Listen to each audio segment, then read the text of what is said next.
Selamat Raya Cik-Cik. Maaf saya batin, Boyjan masih buat delivery lagi. Boyjan nak bagi tahu, Boyjan nak minta maaf ada salah kurang cakap selama ni dalam live ataupun layanan kepada Cik-Cik. Dan apa yang Boyjan nak cakap, Boyjan buka gudang macam biasa. Lihat tu. Ada Cik-Cik pun beraya dekat gudang Boyjan. Boyjan dia buat makan-makan. Datang lagi dan Boyjan masih buat delivery untuk Cik-Cik.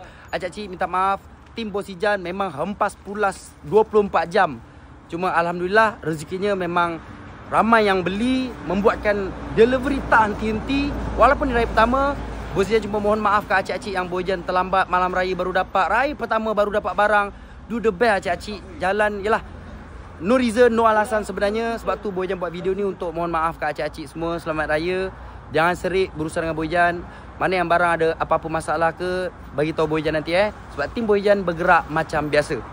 So, terima kasih kat tim-tim Bossijan. Sebab kita orang punya moto adalah biar tak beraya janji Cik, beraya dengan jati Bossijan. Alhamdulillah.